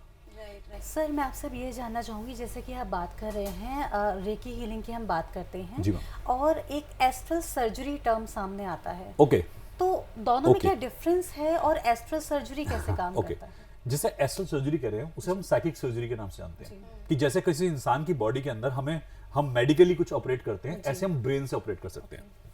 मेडिकल का अपना एक प्रोसीजर है, एनर्जी में वो प्रोसीजर आप फॉलो करें या सिंपल टर्म्स में कर दें तो भी काम चलेगा। जैसे मान लीजिए घुटने में आपके कोई तकलीफ है, मुझे लगा ये तकलीफ हटानी चाहिए, आपने मुझसे कहा कि हीलिंग नहीं चाहिए, मुझे साइकिक सर्जरी चाहिए। मैं भी दोनों में डिफरेंस समझाऊंगा। जब मैं साइकिक सर्जरी कर रहा हूं तो मैं प्रिसाइज होकर आपके नी पे काम कर रहा हूं, मेरा कहीं और ध्यान नहीं है। अब इसमें मैं इन्वॉल्व हूं डायरेक्टली। हीलिंग के अंदर क्या होता है कि मैं कर्म में इन्वॉल्व नहीं होता, हीलिंग अपना कॉन्शियसनेस से काम करती है। यहां मेरी अफर्मेशन भी है, इंटेंशन भी है और मैं डायरेक्टली इंपैक्ट में इन्वॉल्व हूं। अब जो मैं विजुलाइज करूंगा, जो इंटेंशन क्रिएट करूंगा, यहां पर वो काम होगा। और इसका इंपैक्ट इतना प्रिसाइज होता है कि मैंने अपने खुद का, मेरा ACL और PCL दोनों डैमेज और ऑस्टियोआर्थराइटिस डीजनरेशन है मेरे नी में। मैं एथलीट था, स्पोर्ट्स में था, तो ये इंजरी के कारण से हुआ था। मैं सर्जरी नहीं कराई क्योंकि मुझे था कि मैंने ऑपरेटिव मेथड नहीं करना, मुझे नॉन ऑपरेटिव काम करना है, नॉन इन्वेजिव मेथड यूज करना है। तो इसको मैं इतना बढ़िया कर चुका हूं कि मैं अब वॉक भी करता हूं, मैं जिम भी करता हूं, एक्सरसाइज भी करता हूं, जितना पॉसिबल है इसको मैक्सिमम लिमिट तक पुश करता हूं। क्योंकि अगर ऑपरेट हो गया तो एक लेवल होता है बॉडी का, बॉडी वहां तक रीच नहीं कर पाती, कुछ ना कुछ कॉम्प्लिकेशन रहती ही रहती है क्योंकि ओरिजिनल जैसी नहीं रहती। ये तो आप जानते ही होंगे। तो हमने अपने कई केसेस के अंदर हर्निया ठीक किया। एक केस होता है सेरेब्रल पैल्सी, ऑटिज्म, डिसलेक्सिया, हमने उस पर काम किया। सेरेब्रल पैल्सी का मेरे पास एक पेशेंट था, वो आया था बच्चा मेरे पास 8 साल की उम्र में। बचपन से उसे दिक्कत थी। अब 8 साल की उम्र में क्या था कि वो खड़ा भी नहीं हो सकता, वो खड़ा होता है तो हिलता है, अच्छा। उसे पकड़ के खड़ा करना पड़ता है। आज वो बच्चा चम्मच की मदद से खाना खा पाता है, अपने लिए मुंह तक फूड पहुंचा पाता है, दैट्स अ मिरेकल। और उसकी मदर वो फ्री डिस्टेंस हीलिंग में थी मेरे पास। शी सेड कि सर मैं फीस अफोर्ड नहीं कर सकती। कई लोग कहते हैं कि सर हम फीस अफोर्ड नहीं कर सकते। मैंने कहा फ्री में हमारे हीलिंग अवेलेबल है, आइए। कई लोग कहते हैं कि सर आपके चार्ट स्कैनिंग की जो फीस है अफोर्ड नहीं कर सकते, आपका एस्ट्रोलॉजिकल जो कंसल्टेशन नहीं ले सकते। मैंने कहा फ्री डिस्टेंस हीलिंग में आइए, पैसे के लिए हीलिंग डालिए कि मुझे पैसे चाहिए, यूनिवर्स आपको पैसे दे देगा, जब अमाउंट आ जाएगा आप फीस भर देना। As simple as that. हाथ क्यों फैला रहे हो? सही बात है। यूनिवर्स बैठा है ना, उसके सामने हाथ फैलाओ। किसी इंसान से मांगने से अच्छा ऊर्जा से मांग लो। यूनिवर्स जो देने के लिए बैठा है। एग्जैक्टली, वो देने के लिए हमें बैठा है, वो आपको बैठा है। मैम जो कंसेप्ट है ना ये हीलिंग की, ये बहुत प्यारी कंसेप्ट है। और जो आपने साइकिक सर्जरी और हीलिंग के बीच में डिफरेंस पूछा, हीलिंग में आप एक पूरे एरिया में, जैसे मैं आपके नी पे अगर हील करूं तो पूरी बॉडी में सप्लाई होगी। बट जब मैं साइकिक सर्जरी करूंगा पर्टिकुलरली तो एक पॉइंट पर ऑपरेट होता है, वो पिन पॉइंट प्रेसिजन होता है, बट उसमें मेरे कर्मा भी इन्वॉल्व होते हैं। I am also involve. Healing में क्या होता है, अगर मैं ये सोचूं कि हीलिंग मैं कर रहा हूं तो मैं आ गया, तब मैं इन्वॉल्व हो गया। अगर हीलिंग हो रही है, महादेव कर रहे हैं, तो मुझे कोई परवाही नहीं कि हीलिंग कर दूंगा, इन्हें मजा आ जाएगा, मुझे मजा आ जाएगा। अहंकार आएगा तो मैं घुस गया, तब हीलिंग मैं कर रहा हूं, तो उसके साइड इफेक्ट भी मेरे, उसके दुष्परिणाम भी मेरे। अगर मैं कह रहा हूं कि महादेव हीलिंग कर रहे हैं तो मैं हूं ही कौन? I am nothing. तो साइकिक सर्जरी में क्या होता है कि बहुत बार आई इन्वॉल्व होता है। अच्छा। कई बार वो आई घुस जाता है बीच में, बट होता वो यूनिवर्स की तरफ से। अगर हम उसे भी ऐसे ही मान लें तो साइकिक सर्जरी प्रिसाइज काम कर देती है, हीलिंग कभी डाइल्यूट हो जाती है। सर मैं एक चीज़ पूछना चाह रही हूँ कि जैसे कि सर अभी आपने बात करते करते बताया आप स्पोर्ट्स में थे जी, स्पोर्ट्स से फिर रेकी हीलिंग में कैसे आना हो गया? मैम बहुत सारे प्रोफेशन ऐसे हैं जो मैंने जंप करे हैं। कई बातों के बारे में यहाँ डिस्क्लोज नहीं कर सकता, बट हाँ कई बातों के बारे में करूँगा जरूर। मैं दिल्ली के उन टीचर्स में था जो फिजिक्स, केमिस्ट्री, बायोलॉजी तीनों पढ़ाते थे। ठीक है। और मैंने PhD प्रोफेसर्स पढ़ाए हैं, 30-35 साल का टीचिंग एक्सपीरियंस है। बहुत सारे डॉक्टर्स पढ़ाए हैं, फिजियोथेरेपिस्ट पढ़ाए हैं, और मेरे कई सारे स्टूडेंट दिल्ली के बहुत सारे हॉस्पिटल्स में, इंडिया के हॉस्पिटल्स में डॉक्टर हैं, एस्टीम डॉक्टर हैं। मैं पढ़ाने का शौक था बचपन से। 14 ईयर की एज से ना कमाना शुरू कर दिया था क्योंकि नहीं था पैसा। फिर अपने कॉलेज की फीस वगैरह भरनी शुरू करी, वो कमेटियां डाल के काम करते हैं, वो करा सब कुछ। तो करते करते हैबिट हो गई पढ़ाने की, क्योंकि मदर और फादर दोनों के दोनों एजुकेशन में थे। मेरे फादर आर्मी के अंदर एजुकेशन कोर में थे, मेरी मदर टीचर रही हैं, तो एनसीसी के अंदर मदर थी, फादर आर्मी में थे, दोनों कोचिंग में थे। अब वो कोचिंग की इतनी हैबिट पड़ गई कि मतलब टीचर का बच्चा टीचर ही बनता है, पहला वो काम तो होता है, वो ब्लड के अंदर बहना शुरू हो जाता है। तो 14 ईयर्स की एज में पहली बार कुछ पढ़ाया, क्लिक कर गया। अब मैं फिजिक्स, केमिस्ट्री, बायोलॉजी में बहुत नालायक था 11th क्लास में। आई वाज लाइक, मतलब कि पापा कहते हैं बेटा 50 नंबर लिया, बहुत है, तेरी शक्ल 50 से ऊपर की नहीं है। इन उनको इतना ही था। तो मैंने कहा पापा ये भी नहीं आ पा रहा, करूं क्या? कहते एक काम कर, किसी और को सिखाना शुरू कर, क्योंकि हम जो किसी और को सिखाते हैं, उसकी रिस्पॉन्सिबिलिटी लेते हैं, तो हम थोड़े डिटरमाइंड हो जाते हैं, हम सुधर जाते हैं। तो मैंने क्या करा कि एक छोटे बच्चे को, मेरे फ्रेंड की सिस्टर थी, उसे पढ़ाना शुरू करा अच्छा। कि चलो इसे ही पढ़ाते हैं। अब फ्रेंड था, उसने कहा ठीक है मैं भरोसा करता हूँ, you just take care of. पढ़ाते पढ़ाते ना मुझे टॉपिक में क्वेश्चंस क्रिएट होने शुरू हुए। अच्छा। अब उन क्वेश्चन के आंसर ढूंढते ढूंढते मेरी लॉजिक सही होने शुरू हुई। जी जी जी। पहले फिजिक्स पढ़ाया, फिर केमिस्ट्री पढ़ाया, फिर बायोलॉजी पढ़ाया। पढ़ाते पढ़ाते entrance, BSc, MSc, PhD in तक पहुंच गया। अच्छा। तो काफी पढ़ा, बहुत पढ़ा। फिर जब हीलिंग फील्ड का आपने पूछा, जैसे हीलिंग फील्ड के बारे में, जब मेरे पिता जा रहे थे दुनिया से, तो जाते थे बस वर्ड कह गए, बेटा हीलिंग सीख लेना, एंड ही वाज गॉन। अब मैंने कहा यार, बुढ़ा आदमी जाते थे, कह गया, पापा को बच्चे सीरियसली नहीं लेते, लड़के तो जनरली पापा को इतना सीरियसली नहीं लेते। मैं कहा कह गए होंगे, पता नहीं क्या दिमाग में रहा होगा, कह गया बुढ़ा आदमी, कोई बात नहीं। वाइफ ने कहा कि पापा के जो लास्ट वर्ड्स है ना, उनकी रिस्पेक्ट करनी चाहिए, आप कीजिए। तब तक मैं अपना स्पिरिचुअल में इतना नहीं था और अपनी फैमिली जेनेटिक्स में इतना बिलीव नहीं करता था। I was very scientifically calculated person कि यही दुनिया होती है, दिखती है, साइंटिफिक ड्रिवन था मेरे अंदर। तो जब वो गए, उसके बाद मैंने इस बात को फॉलो करा, हम सब छूट गया और इसने हाथ पकड़ लिया। और जब मुझे एक बार गाइडेंस मिली कि तू आहुति किस चीज की देगा यदि मैं तेरा हाथ पकड़ लूं तो, जी। मैं कहा पूरी अपनी, जो भी मेरे पास है सब चीजों की, बस तू हाथ मत छोड़। और तब से ना अंदर जो लोग मुझे सुन पा रहे हैं और समझ पा रहे हैं कि क्या होता है, वो कनेक्ट फील कर पाएंगे, क्योंकि यहाँ होता है, आहुति देनी पड़ती है किसी चीज की। तो I offered myself, my whole being, कि मुझे सब कुछ ले ले, बस अपना साथ में छोड़ना। तो महादेव ने जब पहली बार हाथ पकड़ा ना, वो मैम फील हुआ कि यही मेरा पर्पज है, मुझे इससे नहीं हटना, चाहे कोई साथ हो चाहे ना हो, कैसा भी कुछ भी हो जाएगा, इनका हाथ नहीं छोड़ना। जी सर, इतनी देर से हम एनर्जीज की बात कर रहे जी। हैं, तो एक सवाल मेरा भी यहाँ पे है। जी। कार्मिक एनर्जी क्या होती है, मैं आपसे जानना चाहूंगी। कार्मिक एनर्जी, ये दो अलग अलग वर्ड है वैसे तो। कार्मिक का मतलब होता है जो आप ऋण लेकर आते हैं जी। अपने पास से या अपने एंसेस्ट्री से। अब उसके साथ में जो ऊर्जाएं जुड़ी होती हैं उन्हें कार्मिक एनर्जी कह सकते हैं। हालांकि ये पूरा इन एप्रोप्रिएट वर्ड या इनकम्प्लीट वर्ड है, दो अलग अलग वर्ड का समीकरण है ये। इसमें क्या है कि आप जब कुछ जीते हैं और कहीं पर वो पूर्ण नहीं हो पाता तो कुछ अधूरा रह जाता है। जी। हमारी लाइफ का पर्पस होता है कि पूरे ढंग से जिए और पूरे ढंग से मरें। जी। जब हमने ढंग से लाइफ जी नहीं और ढंग से मृत्यु हुई नहीं, तो हमें फिर आना पड़ता है। बिल्कुल। अब वो इनकम्प्लीट कर्मा हमें जीने पड़ते हैं फिर से, वो कहानी वहीं से शुरू होती है। जी। अब जब तक वो सीक्वेंस पूरा नहीं होगा, हम बार बार आएंगे। जी। तो जो एनर्जी वो इनकम्प्लीट के साथ एसोसिएट होती है, या एक जो हम थ्रेड को इनकम्प्लीट छोड़ जाते हैं, वो थ्रेड जो हमारे साथ होते हैं, इसे जो एनर्जी बिल्डअप होती है उसे कार्मिक एनर्जी कहते हैं। अब वो कभी कभी हमें फोर्स करती है, हिंड्रेंस देती है, हमें ऑब्स्ट्रक्शन देती है, कभी कभी वही हमारा मोटिवेशन फैक्टर बनती है। जी। टेस्ट करती है डेली। आज आपके पास आने से पहले मेरे पास कोई कार्मिक एनर्जी थी, इसने मुझे पूरा ब्लॉक करा था। अच्छा। कि आपके पास मेरा डिसाइड डेट कोई और था कि हम कभी और आएंगे। I was sick. मैं बताना चाहूंगा ऐसा हुआ क्या था। जी जी बिल्कुल। मैं बेंगलोर में था, मैं बेंगलोर के अंदर कहीं पर कोई पॉडकास्ट शूट करने गया था, और वहां पे मुझसे कोई मिलने आया। उनकी एक बच्ची थी, बच्ची के अंदर कोई डार्क एनर्जी थी और वो बहुत समय से परेशान थी। उस बच्ची ने मुझे हग किया और बहुत ही प्यार से एक पिता की तरह हग किया, जैसे पिता एक बेटी को हग करता है। मेरी तरफ से भी वही हग मिला उसे। कहती सर आपका हग वैसा नहीं है जैसे मदर और फादर का हग होता है। कहती ये मैंने कभी फील नहीं करा। इतनी छोटी उम्र में इतनी बड़ी बात समझना कि एनर्जी को फील कर पाना। एकदम से मुझे गाइडेंस आई कि जो चीज परेशान कर रही ना वो तू ले ले। आई suck the black energy out of her. मैंने वो ब्लैक एनर्जी अपने अंदर ले ली। वो बच्ची जब चली गई, मुझे with in an hour 102 degree बुखार, फिर 104 डिग्री, और मुझे वहां बेंगलोर से पुणे ट्रेवल करना था फ्लाइट में। अब मैं ध्यान समाधि में जा नहीं सकता। मैं रात के 1 बजे पुणे पहुंचा, 1-1:30 बजे, और वहां जाकर मैं समाधि में बैठ गया। मुझे सुबह के 4 बज गए अपने अंदर से वो ऊर्जा को शांत करने के लिए।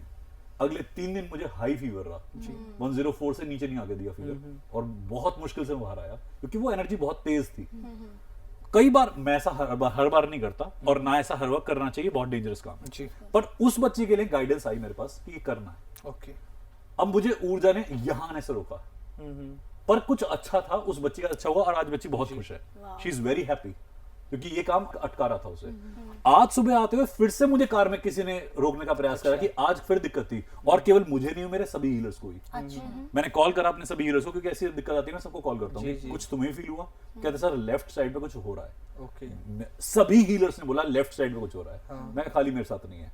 मैं कहा something is testing me, not allowing me to reach. मैंने कहा तू कुछ भी कर ले, मैं पहुंच के तो रहूंगा। जी जी जी। मैंने अपनी एनर्जी इन्वोक करी, मेरी वाइफ साथ में थी, मेरे स्टूडेंट साथ में थे। मैंने बोला हीलिंग करो, प्रोटेक्शन करो, ग्रिड ओपन कर दो, हम अपना ध्यान प्रोटेक्शन करते हैं। तो सभी हीलर्स को मैंने इन्फॉर्मेशन दे दिया कि मुझे चाहिए इस वक्त वो ग्रिड आप ओपन कर दो। जी हम सभी ने हीलिंग करी और सभी ने मुझे बताया कि कल रात को कुछ फील हो रहा था उन्हें, कल रात से रात सुबह तक। कहते सर आपको कितने बजे पैल्पिटेशन फील हुई है? आपके यहाँ आने से 1 घंटा पहले मेरा हार्ट सिंक कर रहा था। अच्छा। और मेरे सभी हीलर्स का हार्ट सिंक कर रहा था। कुछ चीज कर्मा, आप जो कार्मिक एनर्जी कह रही ना, ये ऐसे हिंडर करता है कि मत जा। कुछ करने वाले हैं, कुछ होने वाला है, ये बातें कहीं जाएंगी, किसी जगह पॉड ऑनलाइन होने वाली हैं, या आप बाद में रिकॉर्ड करके जब डालेंगे किसी के काम आएंगी ये, वो हमें ऑब्स्ट्रक्ट करता है कि इसे रोक लो, क्योंकि इससे कई कार्मिक क्लियरेंसेस हो सकते हैं। तो ये एनर्जी इस टाइप में भी होती है, पर कोई एनर्जी ऐसी भी है जो सपोर्ट भी कर रही है, जिस कारण से मैं यहाँ बैठा हूँ। आप सबको और स्कैनिंग में फील हुई, हम सबने वो फील करी और अभी भी फील कर सकते हैं। एनर्जी ऑब्स्ट्रक्ट ही नहीं, सपोर्ट भी करती है। मेरी एंसेस्ट्रल एनर्जी साथ में खड़ी हुई है। जी दैट इज सिद्धार्थ जी, जैसे भी आपने बात करी कि ये जब बच्चे का आप अभी जिक्र कर रहे हैं, जी। तो उनके अंदर ब्लैक एनर्जी की आपने बात जी, करी। जब जी। हम रेकी की बात करते हैं ना, तो इसका नाम ना कहीं ब्लैक मैजिक से भी जोड़ा जाता जी है। सर, जी सर। अधिकतर लोगों के जहन में आता है कि रेकी मतलब यार ब्लैक मैजिक कहीं ना कहीं जी, है। जी। तो ऐसा क्यों? ब्लैक मैजिक और रेकी का संबंध है क्या? सर एक्चुअली क्या है कि व्हाइट एनर्जी और ब्लैक एनर्जी दोनों हमेशा काम करती है। ठीक है, अफर्मेशन आप प्रकृति के अनुसार बनाते हो तो व्हाइट है, ठीक है, आप अप्राकृतिक कर रहे हो तो ब्लैक है। ओके, जहां आप मदर नेचर के रूल्स को बेंड करना शुरू कर दो, वो ब्लैक हो जाता है। आप कर सकते हो, ये पावर हमारे अंदर भी है। मैक्सिमम हीलर्स को आता है कि बेंड कैसे करना है, ठीक है। बट हम उस लिमिट को क्रॉस नहीं करते। मैंने उस बच्ची के लिए लिमिट क्रॉस नहीं करी, मैंने अपने अंदर ले ली उसकी ऊर्जा। मैंने ये नहीं करा कि मैं कुछ और क्रिएट करूं, कर सकता हूं। तंत्र कोई ऐसी चीज नहीं है जो कोई ना कर पाए। तंत्र में बस आपको बेसिक इंफ्रास्ट्रक्चर को मूव करना शुरू करना होता है, पर मुझे पसंद है मदर नेचर के साथ संबंध जोड़े काम करना। मतलब रेकी से हम किसी को अपने वश में कर सकते हैं।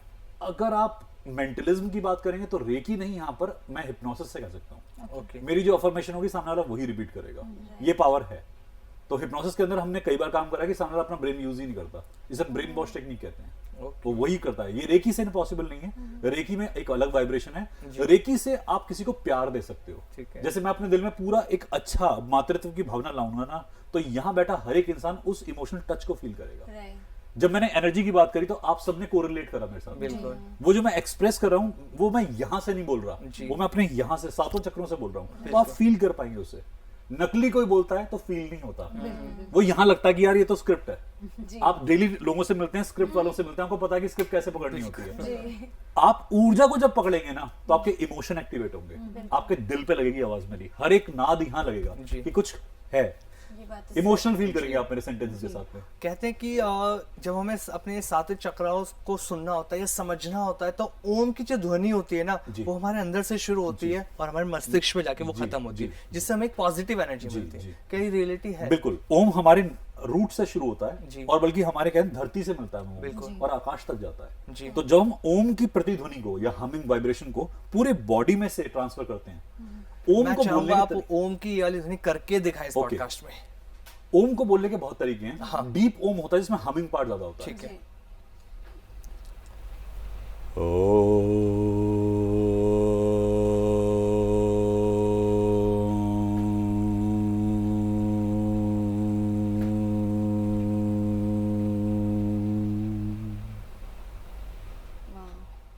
आपको इम्पैक्ट फील होगा, बिल्कुल। बहुत बहुत वाइब्रेशन वाइब्रेशन पूरी फील vibrations होगी आई। आपको। और अगर मैं इसे और बढ़ा दूं, मैं ओ पार्ट बढ़ा देता हूं, अभी उसको भी सुन के देखिएगा। जी।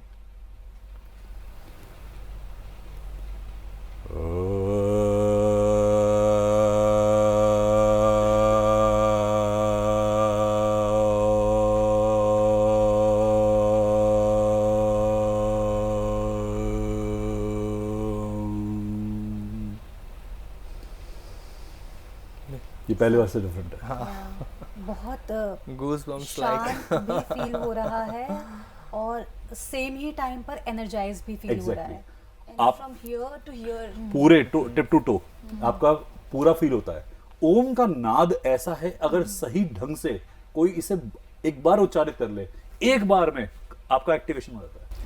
जी सर, मैं आपसे ये जानना चाहूँगी, जैसे कि अभी हम बात कर रहे थे नेगेटिव एनर्जीज की भी बात कर रहे थे, और आपने ये भी बताया था कि जो हमारा सूक्ष्म शरीर है जी। उस पर जो ये एनर्जी ज़्यादा हावी होती है। जी। तो एक बात आती है ऑरा लॉक करने की, तो अगर हम अपना ऑरा लॉक करके भी रखते हैं तो भी क्या ये चीज़ें होंगी? अगर आपके सारे माइंड आपके कंट्रोल में है जी। तो कोई और आपको इम्पैक्ट नहीं कर सकता, okay. That's for sure. Brain आपके कंट्रोल में है तो आप केवल अपने कॉन्फिडेंस को फील करेंगे कि मुझे कुछ नहीं हो सकता, पर माइंड आपके अगर कंट्रोल में है तो वाकई में आपको कुछ नहीं हो सकता। लोग कई बार सोचते हैं कि ऑरा लॉक करना सिर्फ एक टेक्निक है जिसमें हम इमेजिनेशन करते हैं, विजुअलाइज करते हैं कि हमारे आसपास कुछ है, एक पिरामिड है, सर्कल है, स्क्वायर है, कुछ भी। अगर आप इस बिलीफ को ले आए कि आपको कुछ नहीं हो सकता, महादेव यदि मेरे हृदय में है तो एक बात है, महादेव मेरे मस्तिष्क में है तो एक बात है, और महादेव मेरे कण कण में है तो एक बात है। जब वो कण कण तक पहुंच गए तो कौन बच सकता है? हम बिलीफ को यदि अपने हर एक माइंड में ले जाते हैं तो बिलीफ ब्लिस बन जाता है। खुशी दिमाग से फील होती है, ब्लिस माइंड से फील होता है। जब शरीर का हर एक अणु खुश है तो उसे ब्लिस कहते हैं। जब आपका केवल मस्तिष्क फील कर रहा है खुशी, तो आपका ईगो सेटिस्फेक्शन हुआ है, या किसी ने आपका एक हल्का सा टिंज एक्टिवेट कर दिया माइंड का। वो आपको थोड़ी देर तक रहेगा, फिर आप उसी अपने शेल में आ जाएंगे वापस घूम के। But when it comes to bliss, it becomes all together you. Sir, crystals कैसे काम करते हैं? बहुत से लोग बोलते हैं जब Okay. फीलिंग में बात आती है क्रिस्टल्स को काम करने की बात आती है, और क्रिस्टल्स जो होते हैं पिरामिड क्रिस्टल्स होते हैं, उसमें उसको वाटर में डाल के एनर्जाइज करने की बात आती है। और अगर हम बात करें, अभी कुछ टाइम पहले मैंने देखा था डॉक्टर मसारू इमोटो हैं जो जापानीज साइंटिस्ट हैं जिन्होंने पानी पर एक्सपेरिमेंट किया था। तो वहाँ पर तो वो फीलिंग्स दे रहे हैं, इमोशंस डाल रहे हैं, और यहाँ पर हम क्रिस्टल्स डाल रहे हैं। ठीक है, तो इसको थोड़ा सा बताइए। ठीक है। डॉक्टर मसारू इमोटो की बात करी तो मैं अपने रेकी लेवल 2 के साथ उनकी बुक्स के आप पीडीएफ देता हूँ कई बार, कि वाटर के ऊपर उनका एक्सपेरिमेंट था। तो जब थे, अब तो खैर उनका बेटा ऑपरेट कर रहा है उनके ऑर्गेनाइजेशन को, जब वो थे तो उन्होंने काफी सारे एक्सपेरिमेंट कंडक्ट करे थे कि वाटर जो है वो आप अपने आप में एक क्रिस्टलाइन सब्सटेंस है। वाटर अमॉर्फस भी है, वाटर क्रिस्टलाइन भी है, वो अपनी शेप चेंज करता है आपकी अफर्मेशन के हिसाब से। जैसा आप सोचते हो पानी वैसा है। आप पानी पीते हो खुश हो तो पानी पूरा खुश है, आप पानी पीते हो उदास हो तो पानी उदास है। ये अपने हिसाब से चेंज कर लेता है। तो एक क्रिस्टल की भी यही प्रॉपर्टी होती है। क्रिस्टल भी अपनी शेप चेंज करता है, अपनी आयनिक कंपोजिशन को एक एसोसिएट और डिसोसिएट करता है। हर क्रिस्टल का अपना एक शेप साइज होता है जो कि आपको डिफेंस या ऑफेंस की प्रॉपर्टी देता है। कुछ क्रिस्टल आप में से डार्कनेस एक्सट्रैक्ट आउट करते हैं, जैसे ब्लैक टोरमैलिन, अगर हम इसे यूज करते हैं। एमेथिस्ट आपकी थर्ड एक्टिवेट कर देता है। क्लियर क्वार्ट्ज आपको एक ऑरा में प्रोटेक्शन देता है। पिंक क्वार्ट्ज आपको शांति देता है, आपकी फेमिनिन पावर को बढ़ाता है। क्रिस्टल का एक आयनिक कंपोजिशन होता है, ये नेचर में हमारी तरह पैदा होते हैं। जैसे माता के गर्भ में हम लटके होते हैं, वैसे क्रिस्टल भी मदर नेचर में लटके होते हैं। ये हमारी तरह से इनकी भी डिलीवरी होती है। तो ये इनकी कॉम्पोजिशन और हमारी कॉम्पोजिशन बहुत सिमिलर होती है, इसलिए इन्हें हम यूज करते हैं एज अ रेमेडी। जेमस्टोन्स और क्रिस्टल का यही फॉर्मूला है कि ये हमें मदर नेचर में जैसे हम प्रोटेक्शन लेके आते हैं ऐसे प्रोटेक्ट करते हैं। एक बात जो सबसे इंपॉर्टेंट आती है यहाँ पर कि हमारे पास हमें सोचते हैं क्रिस्टल हमें एनर्जाइज करता है। Healer energise crystal, crystal energise healer. वो सिर्फ हमारे ऑरा को बूस्टर इफेक्ट दे रहा है, वो हमारे अंदर कुछ एडिटिव नहीं डालता। ये हमारी अफर्मेशन होती है कि हम उसे कैसे बनाते हैं। अगर हम डार्क हैं क्रिस्टल डार्क हो जाएगा, अगर हम व्हाइट हैं क्रिस्टल व्हाइट हो जाएगा। क्रिस्टल कुछ काम कर सकता है बट हमसे ऊपर नहीं। तो we have to connect with the crystal in this way. Sir, यहाँ पे मेरा एक क्वेश्चन है, Please जैसे क्रिस्टल की बात कर रहे थे जी। तो रेकी में मैंने सुना है सिंबल्स भी होते हैं। जो सिंबल्स होते हैं वो कैसे काम करते हैं हीलिंग के? बहुत बड़ी अफर्मेशन को एक छोटे से फॉर्म में रिड्यूस करने के आर्ट को सिंबलिज्म कहते हैं। जी। अब ओम के अंदर कई सारी डेफिनेशन है जिसमें पूरा संसार पिरो सकते हैं, पर हम छोटे से फॉर्म में उसे ओम कह देते हैं। जब हमें पूरी सृष्टि को समष्टि में छोटे से में लेके आना हो तो हम उसे सिंबलाइज कर देते हैं। तो आप जब सिंबल की बात करते हैं तो बेसिकली क्या है कि lots of information which was very much to kept, we have produced that information, we have comprised that information in a symbolic form. तो symbol is a formation of too much of knowledge. बहुत बड़ी affirmation, बहुत बड़ा statement, बहुत बड़ा अभिमंत्र, उसका एक छोटा फॉर्म है symbol. तो सिंबल जो है हीलिंग में जितने भी हैं वो छोटी छोटी अफर्मेशन पे आधारित है। जैसे ओम की ही बात करें तो मैंने आपको बताया कि पूरा नाद है, यूनिवर्स की फॉर्मेशन है। स्वास्थ्य की बात करें तो चारों दिशाओं से आप अपना जब आप प्रॉस्पेरिटी को इंड्यूस करते हो तो स्वास्थ्य कहते हैं उसे। ये सिंबल के मीनिंग होते हैं कि आप उसके कितनी बड़ी डेफिनेशन को एक छोटी सी माला के मनके में पिरो देते हो। बिल्कुल सिद्धार्थ जी, इस पॉडकास्ट का एक आखिरी क्वेश्चन Sure. आपसे मैं पूछना चाहूंगा। देखिए, रेकी ना एक बहुत बड़ा नाम है आज की डेट में, जी। ठीक है, हर कोई इससे हील करना चाहता है। जी। अगर मैं बात करूं मृत्यु की, तो क्या रेकी हील करा के आप किसी की मृत्यु को रोक सकते हैं? कर्म को कोई नहीं रोक पाता, कर्म अगर है तो वो होके ही रहेगा। जी। मान लीजिए कर्म में अगर ये है कि आप आज गिरेंगे तो आप गिरेंगे ही। अच्छा। ये आप कर सकते हैं कि आप 7th फ्लोर से गिरेंगे, आप 1st फ्लोर से गिरेंगे, या आप 2 स्टेप से गिरेंगे। इंटेंसिटी को लो करना तो आपके बस की है। अब आपकी कौन सी मृत्यु होनी चाहिए? कार्मिक मृत्यु, धार्मिक मृत्यु, भौतिक मृत्यु, आध्यात्मिक मृत्यु, ये आपके हाथ में है। अच्छा, ये हमारे हाथ में जी बिल्कुल। जो लोग मेडिटेशन में जाते हैं उनकी भी मृत्यु होती है। जी। वो कुछ टाइम के लिए लिम्बो में चले जाते हैं। वो जब वापस आते हैं तो मृत्यु करके आते हैं अपनी। अच्छा। वो मर चुके हैं। अब वो वाले नहीं रहे जो पहले थे। तो अब आपके हाथ में आपको कौन सी मृत्यु चाहिए? शरीर की मृत्यु होनी है, ये तय है। जी। अगर आप आध्यात्मिक मृत्यु में चले जाते हैं तो शरीर की मृत्यु और आध्यात्म की मृत्यु दोनों आपको फर्क नहीं डालती उसके बाद। सर जैसे कि मेडिटेशन की अगर हम बात करते हैं तो बहुत से जब ग्रुप मेडिटेशन करते हैं, जी। ऐसा मैंने फील किया है, मैंने मेडिटेशन किया है ग्रुप जी, में, जी। तो कई बार मुझे ऐसा फील होता है जो मेरी एनर्जी है वो मेरे पास नहीं है जी, और जी। भी लोग वो ले लेते जी, हैं। जी, क्या जी। ये पॉसिबल है? और ऐसा बहुत से लोगों का एक्सपीरियंस होता है। बिल्कुल मैम, ऐसा पॉसिबल होता है कि हमारी सबकी ना ऊर्जा जुड़ जाती है। जी। हम अभी चारों यहाँ बैठे हैं इस रूम के अंदर, हमारी चारों की ऊर्जा जुड़ी हुई है। Right. तो आपके पास जो प्रश्न आएंगे ना वो ऊर्जा के साथ में कनेक्ट होके आएंगे। और कई सारी चीजें ऐसी होंगी जो आप खुद में फील कर रहे होंगे कि आपने प्रिपेयर नहीं की थी, बट हाथ के हाथ वो आपके अंदर क्रिएट होनी शुरू हो गई। जी। ये प्रेजेंस ऑफ माइंड ही नहीं है, खाली एनर्जी का कॉल भी होता है कि you are feeling, you are experiencing. अब इन्होंने मृत्यु का प्रश्न पूछा, अपने आप में बहुत जटिल प्रश्न है, उत्तर करना भी बहुत जटिल है। जो मैंने उत्तर भी दिया वो भी बहुत अपने आप में जटिल है कि मृत्यु किस प्रकार की होती है। मैम जब हम कनेक्ट करना शुरू करते हैं ना तो व्हाट वी प्रिपेयर उससे कुछ ज्यादा होता है।